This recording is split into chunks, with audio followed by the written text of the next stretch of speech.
Welcome back to the R-Rated Podcast. The R-Rated Podcast. This week's guest is... Welcome back to the R-Rated Podcast. Today's guest is Dalton Foster, and we met on Fatal Attraction. But cool story, Dalton actually was part of the camera department. So you're actually one of the first guests that I've had that was a part of the camera department on a big show. How does that feel? It's pretty cool. I didn't know that. Yeah. That's actually dope. Am I the second one from Fatal Attraction? So I had Josue on here. Yeah, I watched COVID this. department, right? Yeah. And then Aaliyah's drops tomorrow actually, and she's transportation, and she did regular paying as well. And then Tiana, you met Tiana too. She was also part of the COVID department. She was at 2-Bit Circus. She was the one. She was day playing, really, like just for a couple of days. Yeah, so I didn't see it that much, but I got to meet her. So you are actually the fourth, but first camera department to be on the podcast and to like really share your experience. I think everyone's very excited about this because camera's very glorified. It's kind of like the popular girl at school, you know what I mean? Like that's camera. So give us some insight. Yeah. So that was new to me. I didn't realize people revered the camera department in that way. But everybody was like, "Oh yeah, I know you're making so much money because you're camera." And I'm like, I didn't know. Did it pay better than other jobs you've had? Oh, it's the most money I've ever made in my life. Okay, yeah. So yeah. You're like, well, no, like it is true, but yeah. But I mean, I worked at a pizza place. I did security. Yeah. But you got to start somewhere, right? Yeah, I just did that so I could have money in my pocket through film school. But once I got out of film school, I went right into the camera world. What film school did you go to? Oh, I went to Cal State Long Beach. Oh, cool. Yeah. So Dalton drove all the way over here from Long Beach. Yeah, I lived there. I feel very blessed and honored. Thank you. I always hope anybody who's going to drive like more than 45 minutes to come see me, I'm like, thank you. Yeah, she's worth it. She's worth it. But yeah, so basically you went to film school. Yeah. And you always knew you wanted to do something in camera? Or was this like something newer? It's kind of weird. I'm one of the few people, all my friends clown me about it. I'm one of the few people who always knew what they wanted to do. And I'm basically and now you're doing it? Yeah, basically. That since high school, being in the camera industry is something I've always wanted to do. How long into how long after school did it happen for you? So I graduated about 3 months before the pandemic happened, right before the shutdown. Okay. So you barely made it. Yeah, I barely made it. I had friends who had to finish school in the pandemic. Forget that. That's me. Forget that stuff. Oh man, there you go. Yeah, no, I'm one of your friends. Yeah. I got screwed over. I got screwed over. Yeah, forget that noise, but. I basically finished like, all right, I'm done. Got my degree. I'm going to get out there in the world, into the workforce. And the pandemic was like, psych. Yeah. No, you're not. Calm down. No way. You're staying home. Yeah, exactly. So, I really didn't know what to do with myself when that happened. But then the unemployment. Oh, yeah. And then I lost both my jobs. You lost your jobs? I was both I worked.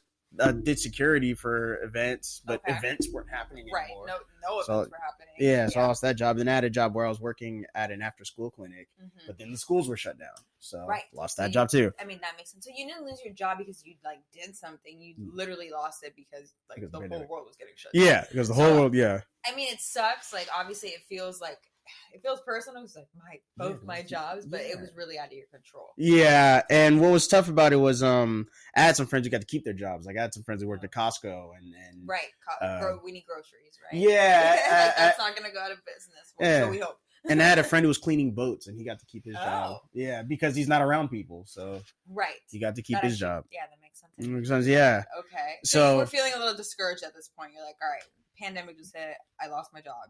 Yeah. I'm not in school anymore. Yeah, and now looking at my friends who still had jobs, and I'm like, man, this sucks. And then the unemployment money started coming in. Right, I remember that. And then that changed my life because the unemployment money that they were giving in, it was more than I made at both my jobs combined. And that helps, yeah. It was more than what my friends were earning at their jobs. So you're like, I don't even have to work. I can just get this. Yeah, I was getting paid twice as much as they were playing Rocket League and Fortnite. You know what I'm saying? So hey, enjoy it while you can, right? Like, why not? But you mentioned all the camera equipment I have. I basically use that money to start buying camera equipment. And Okay. Yeah. with that, I was able to find work, like indie work, because all the studios were Right. shut down. And you're like, hire me for the camera department, but I'm also bringing you like equipment. So it's not just like, oh, you're hiring for me and my service. It's like, I'm bringing stuff to make this happen. Yeah, you're paying for my stuff. You pay for you're paying for my stuff. Yeah, exactly. Okay, cool. So you're getting some indie gigs. Yeah, doing how music. How long was that? Like a year? Or no, that was literally for 2 years. That was 2 the years. whole pandemic. Okay. Was indie work. Hey, no, I mean, it's cool to know. Okay, so the whole pandemic, you're doing music videos. Did you build your portfolio during that time? Yes. You were able to? Yeah, I kind of didn't have a portfolio. No, that's because like, when I think about it, I didn't have a portfolio either until after graduating college, like film school. Right. Mm-hmm. Because Same. I like in school, I was just like, this isn't good enough to put in my portfolio. Like I was like still learning. Like I'm so hard on myself, so I was like, this ain't shit. Like And then like after film school, I was like, okay, well this could maybe get on the portfolio. This could be put on there. And then I slowly started building it after film school as well. But for the longest time, I didn't have one either. Yeah, and one thing people were telling me was like, hey, if you did a little something on something, put it on there. Yes, exactly. There, which I didn't think about, but I was like, okay. I mean, I didn't do much. It's like, well, was your name on it? Yeah, then put it then on you there. did it. Yeah. Then it's a credit. Right? And they don't know that you didn't do nothing on it. So. Right. Your name, you still got the credit. Like you're on there. Like it's good to go. You should use it. Yeah. So that was good advice. Yeah. But yeah, the more jobs and gigs I got, the more money I got, and I would use that to buy more equipment, which got me more work. Once I bought my first drone, oh my gosh, I got a job wherever I wanted. Really? Yeah, everybody was so fascinated. There was a phase where the drones, yeah. drones were kind of like the it girl, right? Like yeah. it was, I keep referencing it to like high school. I don't know why, but like yeah, I remember when drones came out, everybody was like, "Oh my god, it's so cool!" And like all the new videos were like all these like bird eye view shots, which is really cool. But I think flying drones in the city of LA is really difficult, right? Like the planes and like. I would consider it guerrilla filmmaking. Okay, yeah. If you fly a drone in LA, you're like, well, they didn't know I was flying it, but yeah. What about in Long Beach? Are they a little bit more chill there? Oh, they don't care. Oh, okay. Yeah, in Long Beach, flying drones out there, they don't care. And then whenever I go to like other cities and like usually a lot of nature areas, I fly it. Nobody cares. But in LA, the neighborhoods have their own laws against it, right. Which is something that's very interesting. You see the parking signs. It's like, don't park here from 3 to 5. Don't park here from 4 to, like, you're just like, so can I park here or can I not park here? Like, I'm confused. Right, yeah. And it's like that with the drones, except they don't have signs. Right. So you just gotta have to hope for the best. Like. You fly until a cop tells you to stop flying. Right. A helicopter cop. That would be funny. That would be expensive, I feel like. It would be. But I've definitely had some police, and it's only happened in LA. But I've had some police officers come up to me and say, hey, you can't fly that here. And I was like, oh, I'm sorry. And then you'll point out, I know it says on your map that you can. But you can't. You can't. Yeah, the neighborhood has their own thing. But you can't. Yeah. But yeah, the neighborhoods have their own thing that didn't make it into the website. Right. And so you can't fly it. So I've learned that the hard way, but I had already... You learn though, right? I had already gotten the shots I needed, so it worked out. Okay, well you're like, well, it's fine. I actually just got the shot. Yeah. I'm going home now. Okay, so after you do the music videos, after you do the drone, like all the new drone stuff, how do you get to Fatal Attraction?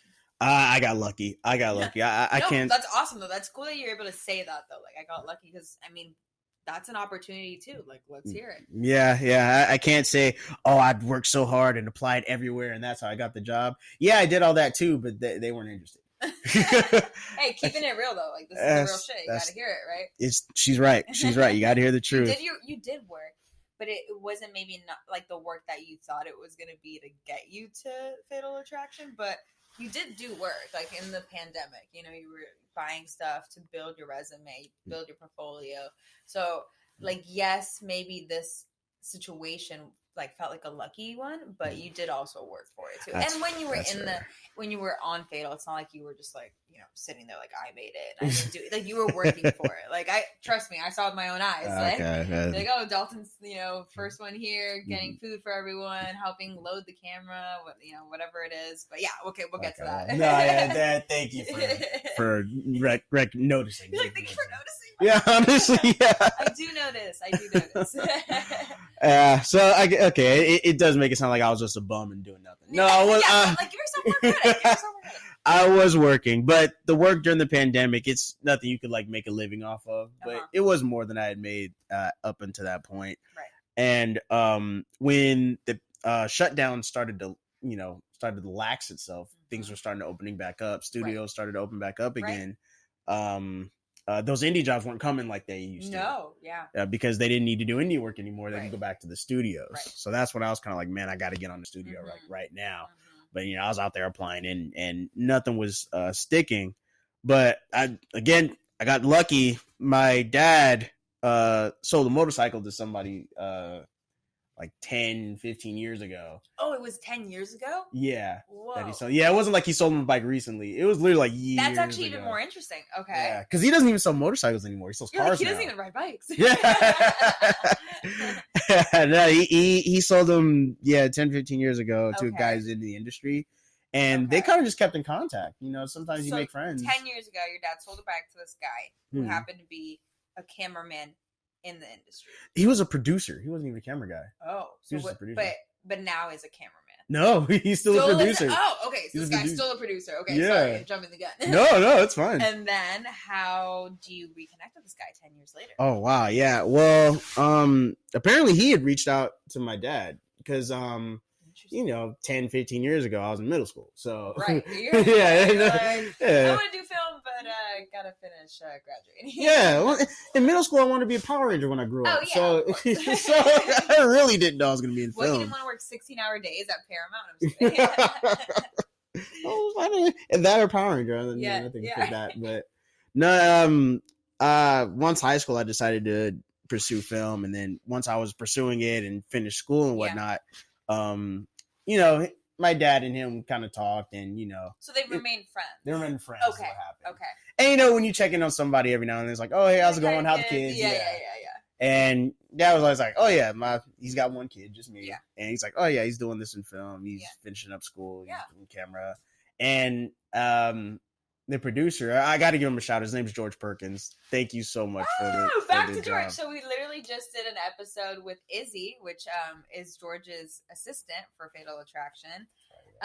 So Israel, who was on a couple episodes ago, he is George's assistant, and turns out is also the guy who bought the bike from Dalton's dad. Whoa! Yeah, that just shows you how small Hollywood is. It really is. Everybody knows each other to some degree. It seems like. Whenever I would hear that, like everybody knows each other, I'm like, are you kidding me? I'm like, if everybody knew each other, wouldn't we be able to get into this industry? But I mean, hey, here we are. Yeah. Okay. I knew someone I got in the industry. Right. So he asked, okay, how are the kids? Your dad's like, Dalton or wants to get into the film industry. Yeah. And he has the credentials to back it up. He has a portfolio. He has the, stuff like that. And I guess George just kind of remembered that. And when Fatal Attraction came up, a show that he's producing. Yeah. I guess there was a position for camera PA.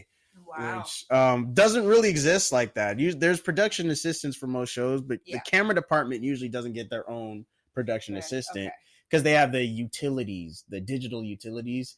That's the closest thing to a production assistant that the camera department has. Okay. So what does the utility guy do versus what you were doing? So the utilities, normally he's the one who sets up the monitors for the directors and the producers to watch. And then he's the one who's in charge of connecting the cables to each other to where we get flow between the cameras to the monitors and so on and so forth. Right.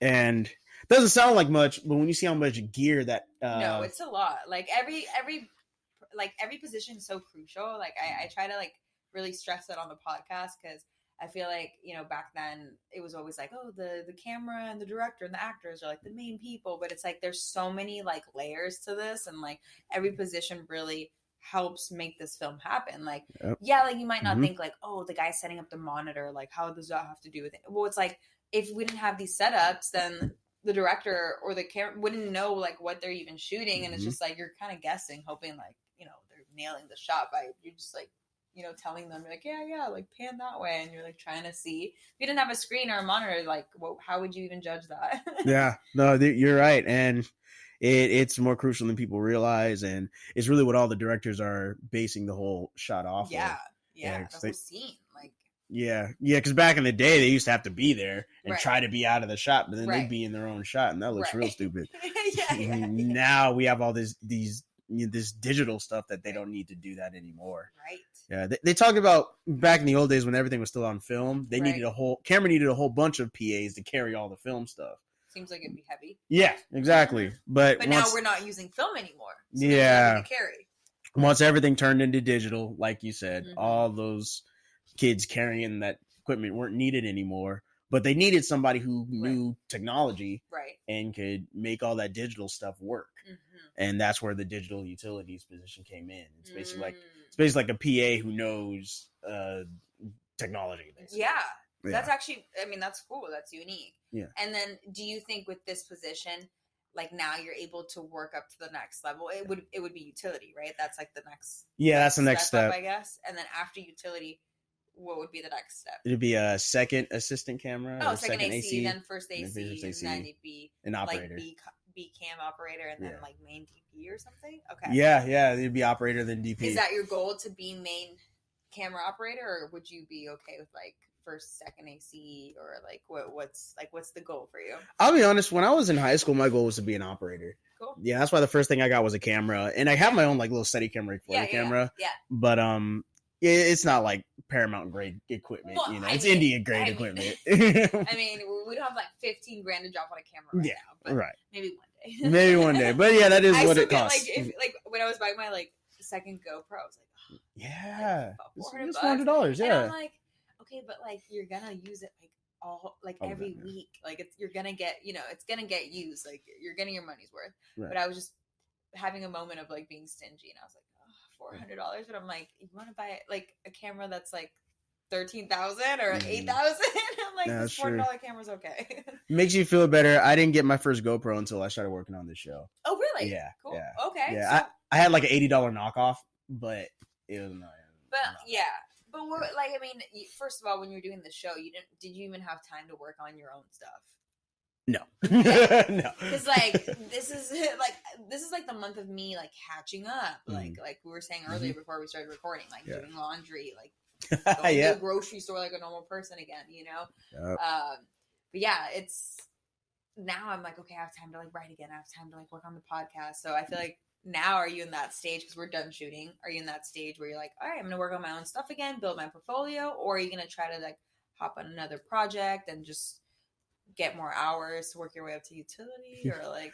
I think the answer would be yes to all of that. all of the above. I will tell you this: me and my friends had our own podcast. Okay. What's it called? Oh yeah.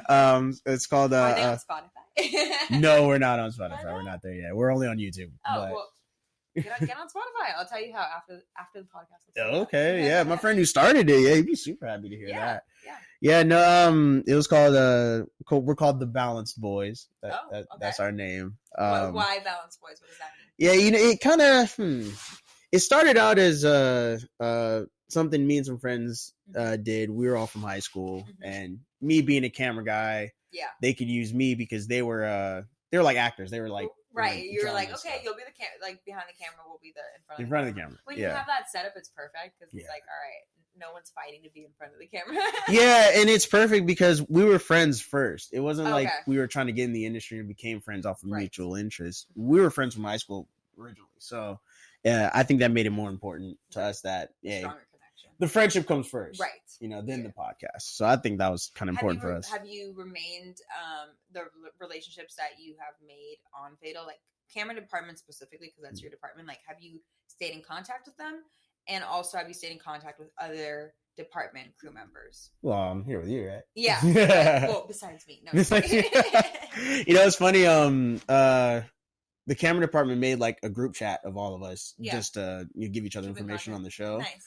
During the show. During the show. Yes. Yeah. We've still been on it talking about the World Cup.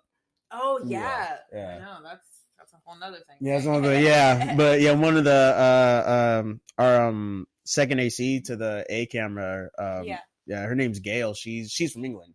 And so, I didn't know that. Yeah, I know, because you speak to her and you don't hear it. I didn't know she had a British. Does she have a British accent? Piss her off. Piss her off and comes off. Yeah, no when she sounds like us. You learn so much when you spend so many hours with your department. You know, like I felt like, I mean, I saw you all the time too, but you spend even more time with your department, which is how I spent more time with my department as well. But I saw you a good amount too, because we literally were working on the same set. We spent a lot of time together. Yeah. But how was it for you? Like for your first real like movie set camera department experience, like was it everything that you thought it was going to be, or were there some things that maybe you weren't expecting, or were it like different? I thought it was honestly everything was better because I thought I was gonna get like fired right away. I didn't know what I was doing. Wait, what? I really didn't. I understand stuff about cameras, shot angles, what is it? ISO settings, white balance, frame rates, things like that. But everything I learned about that was done with, lower quality cameras. Right. Seeing those big things, you're like, what does this button do? Yeah, like, what is this?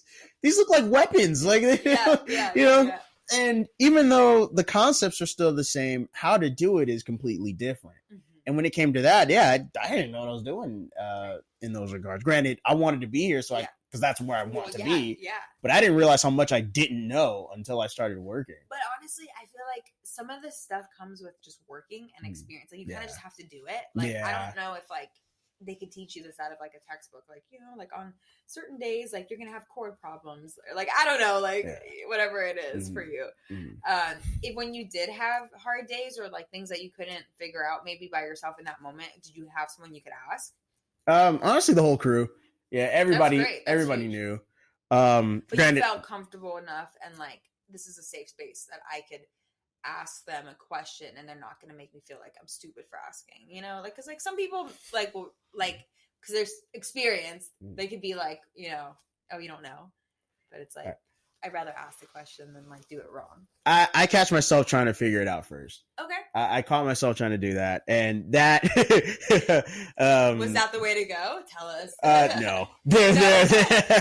Ask questions. Yeah, I remember they're actually some of them were getting a little frustrated. They're like, dude, if you don't know, ask. Like, it's okay. It's okay to ask. We know you don't understand. They said it to you. They're like, just ask the question. Yeah, they were telling me to like, they wanted me to improve, but they didn't want me to like try to figure it out. They're like, no, just ask. If you don't know something, ask. We'll tell you. Like, I think asking questions is so underrated. Like, I feel like we are so used to like feeling like, oh, if you ask a question, like you're dumb or like you don't know what you're doing, and it's like. No, just like maybe you want to have the right answer so you can do it right the first time and you're not like having to go back or like, just not doing it right, whatever the situation is. Right. But asking questions are underrated. Like ask the questions. There's no dumb questions. Yeah. They had to tell me a lot too. Well, I'm just kidding. Well, maybe a few. But no, they had to tell me a lot. I got to give a shout out to Christine. She was the first AC for B camera. She was the one who was most like, hey, ask questions, ask us. If you don't know something, come to us about it, right? And we'll show you. And then once we show you, okay, then you'll know. Like, right. I'll always ask, and she always says, "No such thing as a dumb question. No such thing as a dumb question." That's huge. So I really needed. That's awesome. Yeah, I really needed to hear that from her. Yeah. So I appreciate her for that. What was I gonna say about that? What was your hardest day on set, like in the camera department? There was one day my alarm didn't go off.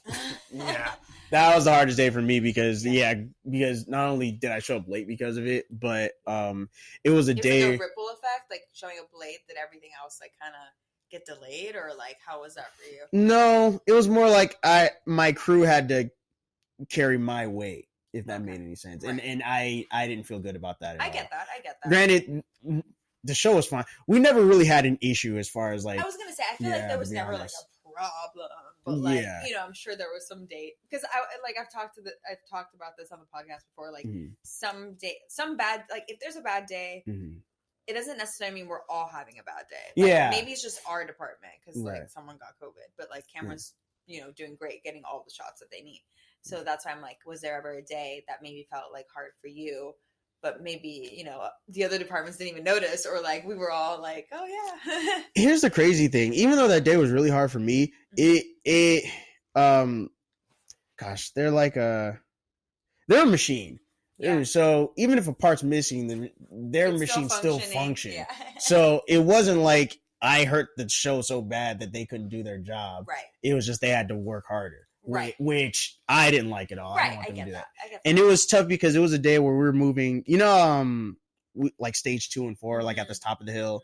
And sometimes we'll film at that bar down the hill. Yes. It was one of those days where they had to push everything down the hill. Oh, okay. And of course, me being a PA, I'm usually I'm on that. Yeah, I'm on that. But me, and now they're like, where is he? Yeah, they had to do it. Our downloader had to step up and fill in where I was, and so that was my hardest day because they had to carry my weight because my alarm didn't go off, and I was fine for the rest of the day, and they kind of got over it quickly, but I felt so guilty whole day, and you're like, this isn't like me. Like I'm not usually like this. Right, yeah. But I get there's gonna be some days you're gonna hit traffic, you're gonna be late, you're gonna oversleep a little bit.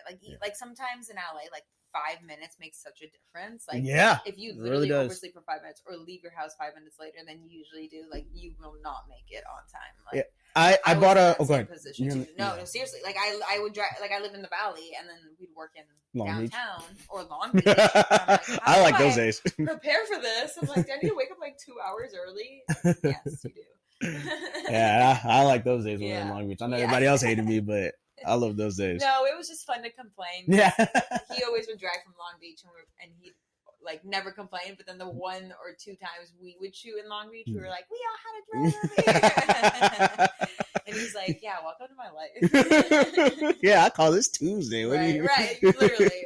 I mean, shit, he drove all the way over here now. Yeah. So I will say this: I do like the drive when there's no traffic. I do like the drive because a lot of times it's pretty driving through the city, and you just think about stuff. You're like, I feel like it's a good time to like reflect and think about like life in the car. I always think about like random like life things that are happening when I'm sitting in the car. I'm like, oh man, like winning fake arguments, in my head, no. For me, it's just my Spotify playlist. I listened to Spotify way more now than I ever did before. So my year in review was very interesting. Was it? Was it very like out there, or was it very like what were you listening to a lot of different genres, or were you keeping it like? No, it was out there. Normally, my year in review is either hip hop or pop punk, or hip hop or punk. Yeah, and that's because that's what I listen to. Yeah, but because I was listening to so much music, I didn't just only listen to hip hop and punk whenever I had Spotify on, driving so much. Yeah. So it would vary. You gotta switch it up. Yeah. We were driving. I mean, you were driving more. I feel like because your everyday drive is Long Beach to LA, but. I mean, we were driving a lot around LA. Like it wasn't just downtown LA. We were in South Pasadena. We were in Tarzana. We were in literally everywhere. I'm like, I could just name all the places. But do I want to? No. We were in Manhattan. We were in I think we were in Burbank some days, Woodland Hills one day, and then Long Beach, San Pedro. Too. Yeah, we did do that. So. What camera were we using? Oh, we were using the wait, did I even pay attention to that? We weren't using a red, were we? It wasn't a red. No, it was a Sony oh shoot. It began with a V and it's Italian. Oh god. Not a Valencia. Sony. Okay, so is Sony like the hottest camera right now? Because I think in film school they were like the Red Dragon. Yeah, they pretty much told us reds were the big thing. Okay, but, you learned that too in your school. Yeah, but I think the Sony cameras are starting to become and they have to compete, right? Other cameras have to compete with the Red Dragon and. I mean, Sony Venice. That's what it's called. Sony Venice. I like how I just see you like Sony Venice. Sony Venice. Yeah, before I forget. Hit the buzzer now. That's funny. Did you think it was as good as a Red Dragon? Yes. Or like, yes, absolutely. Absolutely. Yeah. Was it easy to use? Because that was your first time using it, right? Yeah. Well, I technically didn't really touch the thing. It was Craig. Well, right. Craig. Yeah, he was the one who touched everything. How close to the camera did you get since you were the camera PA? Like, did they actually let you like touch the camera and like, or like set things up, or was it more like, set up the monitors and like just, clean our like camera equipment, make sure like watch lenses, like make sure things are putting back safely, like is that part of it too? Mine was mostly like the maintenance stuff, like the cameras, monitors, things like that, but also batteries and cables. Yeah. I touched a lot of batteries, touched a lot of cables. Yeah. You're like, I know every single battery. Yeah. Wait, so what kind of battery does the camera use? Oh gosh, we just kept calling them onboards. What does that mean? I don't even know what kind of battery that is. They just told me, hey, go grab the onboard. And I was like, cool. Oh, okay. I know what it was. Was their battery life good? Oh, yeah. They lasted a while. And I feel like those big fancy cameras, like my friend has a Blackmagic. Not saying like it's just as good as like these. I mean, it's good. It's like it's it can definitely compete with it, but they die so quickly. Oh yeah. Like I just feel like when we were shooting projects, we were just like, oh, battery died. Oh, we got it, and I'm just like, dude, by the time we like get through this, like we run through like 4 batteries, right, fully charged. Yeah, they go kind of quickly, but not towards problematic. Okay. The only time it becomes kind of problematic is when we have 3 cameras. We're going through batteries like potato chips. But we never had an issue where like the camera shut off. Did it ever happen? That has never happened. Okay, I was gonna say, what, like, if the camera were to shut off while you're in the middle of a take, does the footage get lost from that take? No, it'll still be on the card. Okay, it just cuts off. Then. It just cuts off. Yeah, whatever wasn't recorded, right? It just doesn't get recorded. I always get so like I think the reason why the camera department like scares me away, like the idea of being part of the camera department, because it's like you're responsible for like literally the whole film, right? I mean, like obviously we're saying there's so many moving parts, like every position matters, but like once you get the like the footage on the screen, and then you have the hard, like you have your little USB card or whatever. Like, who's in charge of usually the DIT, the downloader, but who was it on your department? Oh, it was always the first AC would take. Oh, okay. Yeah. Where does it go? They take the card and nobody else touches it. Because I was gonna say you don't want all these fingerprints on it. Like, what if somebody had potato chips on greasy? They're like, who had Cheetos? Yeah, no, nobody else touches it. They take it themselves directly to the downloader. And where is the downloader hanging out on set? Like, I feel like I never saw Dylan, right? Yeah. Yeah. He's on the truck. On the truck, yes, on the camera truck. So is he also like on the truck to like guard the equipment? No. Okay, that's just where he hangs out. Yeah, so he has a camera. Not camera. He has a computer set up on the truck. I think not a lot of people realize that. But yeah, it's like an actual like little setup. It's almost like a little office. Oh, cute. Okay. Yeah, and he's got food in there. He got a refrigerator in there. Oh, okay. Yeah, well, you're gonna make yourself at home if you're, if that's like your office space. Yeah. Coffee and machine, it's, like, toaster. On the road. That's cool. Yeah, microwave. Yeah, so he doesn't need to leave, so he just chills there. How long does it take to download the footage? Oh gosh. Like just like an estimate. Like I would think that, right? Like I feel like it takes so long. Like is that ever an issue? When downloading transferring the footage from the card to the laptop, like what if you don't have enough time to like transfer it all over, and it's like, all right, well we're wrapped now, like everyone's trying to go home, like do you have to wait there with the footage? Or? No, it can download overnight. So just lock the truck up. Okay. Yeah. Oh, yeah, so you let it just download overnight. Yeah. Okay. Yeah. See, like these are like little like things that I didn't know. No, right. Like I know, like obviously, like there's a position for all of this, but I'm just like, but you didn't know what they were. Yeah. Right, and I'm just curious, like how serious is it? How very serious. They I know. They didn't want anybody touching the cards at all. And it's like, what if one of the cards is defected or like God forbid something's wrong with the card? Do you lose the whole day? Well, what happened? You honestly. Wait, do you have a backup, or do you lose the whole? You lose the whole day. You're fucked. Everybody's fucked. That's honestly what happens. You lose the whole day, you get fired. That's literally what happens. Okay. So you can't mess that up. That's why I'm like the camera department. Working in the camera department is scary. You have so much responsibility. You have so much responsibility in every department, but it's just like such pressure. It's a lot of pressure on the camera folks, and on top of that, if the camera messes up, the whole show's done. Right. Yeah, like, let's say you mess up. Okay, that would suck, but we could still at least get the show done. Right. If the cameras. If Craig messed up, okay, you may have lost the whole day. Right. Yeah. And do you think, let's say Craig, let's say he did a shot. Craig messes up the shot. Is it forgiven, or are they like, let's replace him? Oh, I'll be honest. If Craig messes up one shot, he's fine. Yeah. Because first of all, he's been too good. How could you get every shot correct? I feel like isn't that like a lot to like put on someone? It is. Yeah, and if you mess up one shot, it's like let's do it again. Right. Yeah. So that. Yeah. What would suck is if he pulled the card out and then broke it. okay, now right. now That's we got a little problem. That's different, right? Yeah. Like maybe like not getting to point from point A to point B with the camera in time. Like that can happen, right? That's an easy mistake. That's just That's a simple mistake. And right. But if you actually break something, that's a whole nother story. That's huge. Yeah, if the camera doesn't work or it got water damage or something. Yeah, that then. Well, because I've seen that before, like on Instagram, like they're like you follow different like movie pages, and there's this one where they were like shooting on a freeway, and the camera like literally just like detaches, like snaps, and like falls off the freeway, and like literally just cracks in half or whatever. I saw one like that where it was like on a crane on the car, and the crane like hit a pole or something, and it just fell off. Right. So like, what do you? Like, are you just screwed? Like, is everyone getting fired in a situation? Honestly, it's kind of what happens. Now the studio owes the camera rent house.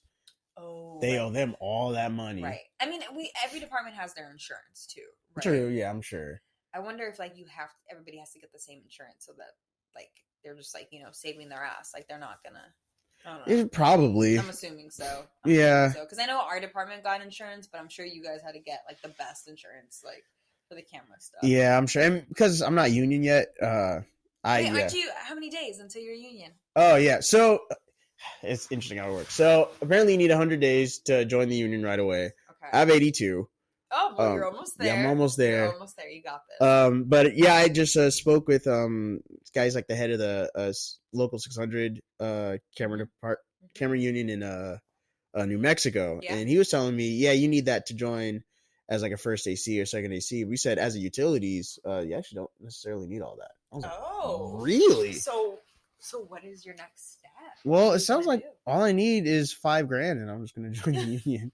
And I made because you have to pay your way in as well. Yeah. So wait, do you have to pay your way in and do the days, or it's one or the other? So for utilities, it sounds like you just pay it. Yeah, which is super nice for me. I'm finding that out right now. That is awesome. And I made way more than that on the show.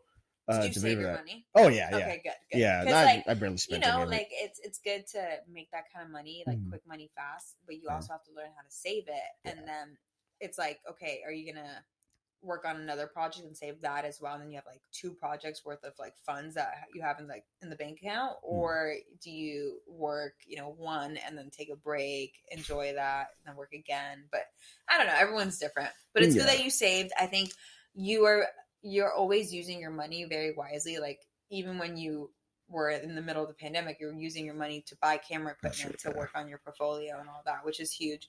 And now you are already working big shows, and you're still using your money wisely and saving it to get into the union, which is good. And I feel like for people who don't know, like, what's the hype for the union? Like, why do you want to get into that? Like, why would you spend $5,000? Tell us, why would you spend $5,000? Like, what's the hype about the union? Like, why do people want to get in so bad? Okay, well, I'll be honest. Reason I'm spending $5,000 because I have it now. Right now I have it. I don't want to have it next year. Come on. Yeah, I have it right now with this job I just did. But the other thing is the health benefits, which is huge. A lot of people my age are out here without no insurance. No insurance, yeah, because we can't afford it, and they do have the Medi-Cal, which you can do that. So you have your benefits taken care of. That's huge, and dental. Which is huge, and dental. Okay, yeah, it's huge. You get hired at a higher rate, right? Like a starting rate. Yeah, it's all off the bat. I think it's like a $15 increase or something like that just for joining the union. That's pretty cool. There's that, and then this may not be so much for the utilities, but the other jobs, they find work for you, which is huge. Oh, so you're excuse me. So you're telling me you don't have to like go on LinkedIn and be like, apply. I don't even know what it feels like to have someone be like, hey, we have a job for you. Like, what do you think? Like, I'm always like, do you have a job for me? Like, can I please? That's kind of what it's like. That's pretty badass. Like, they start coming to you with the job offers, not the other way around. Right. I feel like that's a pretty cool moment. Like, you're like, I made it. Yeah, exactly. Yeah, I didn't know much about unions, but my grandfather was an iron worker, and he joined a union. Nice. And it was the more he worked, the more people were giving him jobs. At first, that makes sense. Yeah, when he first started out, he had to ask for him, but Mm-hmm. the more he started to work, they were just giving him work without him even asking. And Very so cool. now it's kind of the same concept Yeah. with me. I mean, when I first joined as a utilities, I'm going to be asking for work, but I'll be a utility, so it's like the odds of being hired are much higher than, hey, can you hire me as a camera PA? You know? Right. Yeah, because I mean, people need a utility, you know, on all of their sets. So even if this like camera PA role wasn't a real role or isn't a role anymore, you can definitely find a job with the utility role, which that's the next step, right? Yeah, that's exciting. Yeah, so I'm super happy about that. So I guess in 20 days that puts us. So I guess literally the end of this year, right? How many days left? Yeah, I think something like that. Yeah, I don't know what day it is, but I think basically starting next year in January, you'd be part of the union. Yeah. Oh my god! Yeah, I know. So I know. I'm so hyped. Thank you. Oh my god, I'm really excited to see like what you're going to be doing after you join the union. Like what doors this is going to open, what new projects you'll like work. Do you think you want to stick to the show, like the show world, or do you want to go into movies or back to music? Like what's the vibe? Like what kind of cameraman do you want to be? I'll work for whoever hires me. Yeah. Whoever hires me. Yeah. I'll work on a show again. I'll work on a movie. I'll work on a music video. Whoever wants to hire me, I'll work. Yeah. So that's my attitude. I'll work anywhere. That's good though, because there's some people that are like, I don't want to work. Yeah. Or I only want to do this specific thing. Hire me. Like, let's go. Let's do this. Yeah. I'm still young and hungry. I'm still there. You know? Yeah. No, as you should be. Like, this is the time to do it all, I feel like.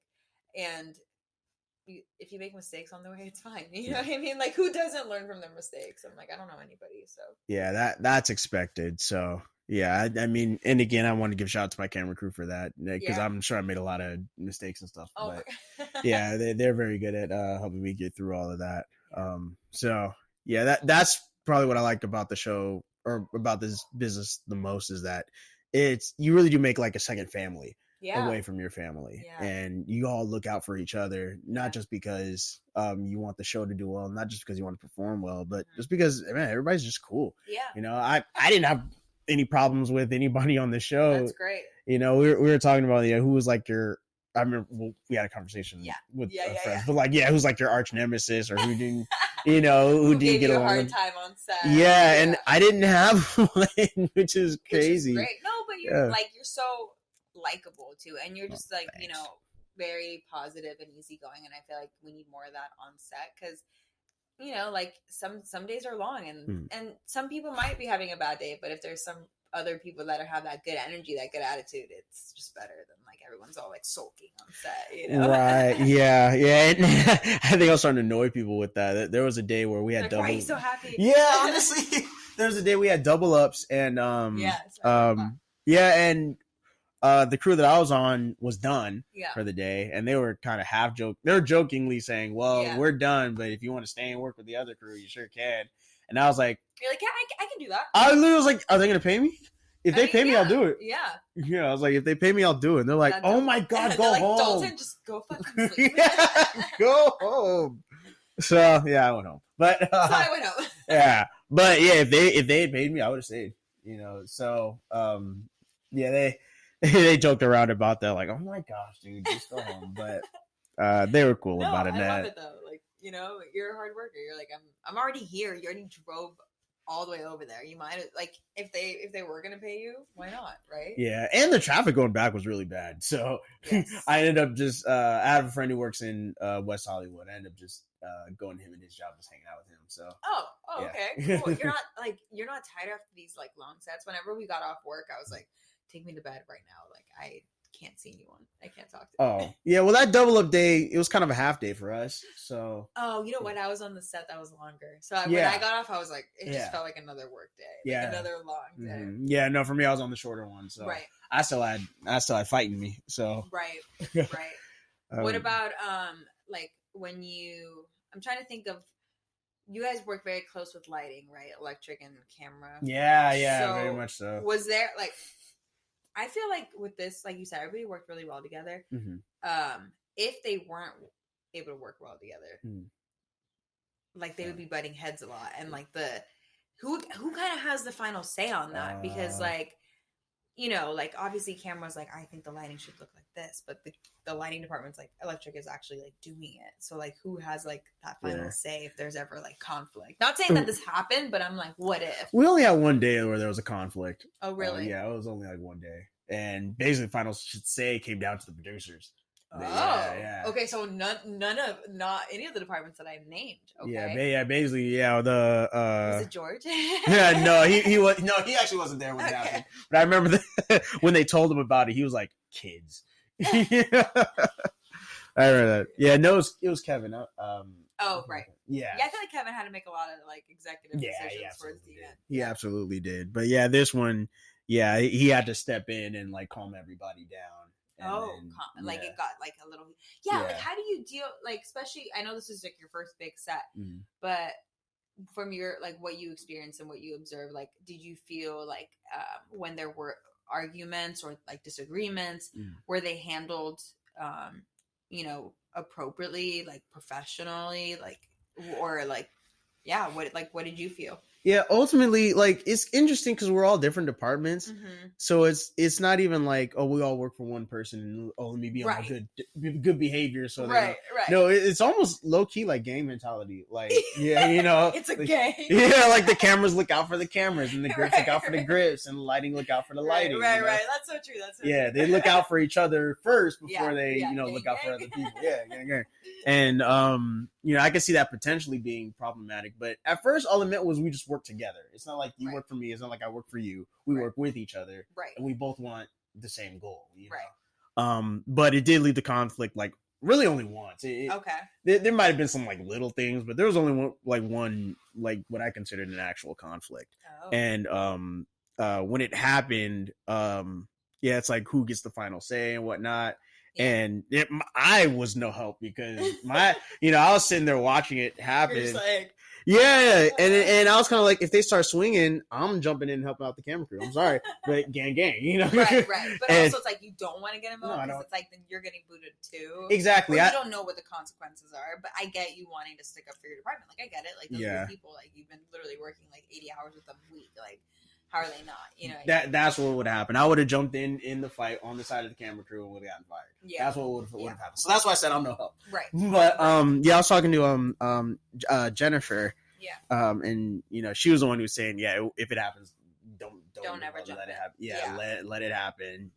Let them figure it out. So then the consequences are just right. with them. I think like we always have to remember, like, okay, this is work. Like how will affect your career. Down the line, right? Like obviously, like there was a lot of days or moments where I was just like, God, like I would love to swear or just be like, fuck off. You know what I mean? Like for the amount of times they're just like creepy guys that you just like, I really don't want to have to fucking deal with you today, but can I say that to your face? Oh, like, okay. Probably not, you know. From that angle, because I was going to say all we did was swear. No, we swear, but like that's you know, all we actually did. like saying it to you, like fuck you, you're annoying. Like, like I could never say that. Like, especially as a manager position, I'd get fired. I see what you're saying. Yeah, and it's kind of like that. Like if you're at school, or if you're like things like that. Right. Tattletale. That's what I'm tattletale. I'm not that gets underestimated and played down a lot, but you really could save a whole lot of issues just by tattletaling. Like go tell somebody, be like, hey, this guy's doing this, this, and this. And if you don't do something about it, I'm going to do something about it. Right. Or this is going to get way bigger than it should be. So do something about it. Yeah, exactly. Let's not make it worse. Let's not make it worse, but it's about to get worse. Yeah, it's about to get worse. Yeah, I'm going to do something, and you're going to be calling paramedics. So do something about it. Yeah. How different was your experience from indie to... Oh my gosh! Major studio. What a difference. Because obviously we know it's different. We know that the size is different, the budget, all that. But like, you know, now that you've experienced it. You know what's interesting about the indie work? I did feel like I had more responsibility because it was my camera and my card and my equipment. Right. But because of it, I felt like I had more control and I did have more responsibilities. But I also knew what I was doing. Because of my equipment. Nobody knows my equipment more than I do. So that's how it felt for me. It was like, I had more control and I had more of understanding of what I need to get done. Right. This one, I'll admit, I didn't. I was kind of like, what am I doing? You know, and then none of this is my stuff. So I don't know what any of this is. No, I know. I'd be scared too. Like like that's literally what has held me back from getting new camera stuff. Because I'm like, what if I don't know how to use it? No. I'm like, take a risk, like just learn how to use the camera. YouTube University, literally, you yeah. know? Like so many, like I would say half my guests, it's either like film school, and then the other half like self-taught YouTube University. It's kind of just like, or even the people that went to film school, they still go on YouTube. Yeah, I did both too, because even my teachers in film school would use reference videos off of YouTube from different movies or clips or scenes or whatever. So same. Like to say like, oh, I didn't learn anything off of YouTube, that's bullshit. Yeah, no, I'm never gonna say that. Yeah, like YouTube made me. I'm never gonna say that. I'm very much a product of both YouTube University and in actual university. So you felt more like you were hands-on the independent sets, because it was like your camera, like smaller sets. You were more like, okay, you felt more comfortable also working the camera because it was your camera versus this fancy like big new device. Right? Yeah, that I didn't know what it was. Right. And here's the worst part: a lot of it I did know what it was, but I doubted myself so much. You know, I was like, I don't know what this is, and Renee would be like, yeah, you do. Like, do you think you doubted yourself because it was a big set and you were just like, I don't want to fuck up? Or did you like, what was it? It was all that. It was all new. It was all new to me. It was all new. You know, being on something that big, getting paid that much, having such a tight knit crew of people who were really freaking good. Right. I know that is scary. Like you're leveling up, and it's like you don't want to make it seem like you're not worthy of being in the room there, right? So you're just like, fuck, like fake it till you make it. So next time we check in with you, you're gonna be in the union. Yeah. You'll probably be working on another show, another project. So I'm excited to see how that experience is different from, Fatal Attraction. Yeah. But, it's been awesome talking to you on the podcast and really getting insight to the camera department and just kind of, your experience on it. Because, again, like same show, but totally different experiences. Yeah. Thanks for having me on here. It's fun to be on the podcast. I love watching it. But... there's more of excuses to hang out with you. It's good to see you. Well, no, it was great seeing you. Please start your Instagram so people can follow you. And oh yeah, my Instagram, Astral Vision Videography. Cool. There I have some of my short projects on there and some drone photography, things like that on there. So if you guys ever need a DP, someone to operate your drone or music videos or anything, hit up Dalton. Yeah, I have my own drone too, so I don't have to operate your drone. I can just fly my own. See? That's what I'm talking about. Like, make yourself available, put yourself out there, do your independent projects, because you never know.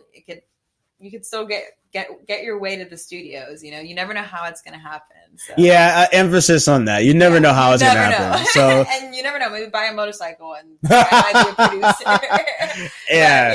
It was so great talking to you. And we'll see you guys next week, guys. Bye. Bye, everyone.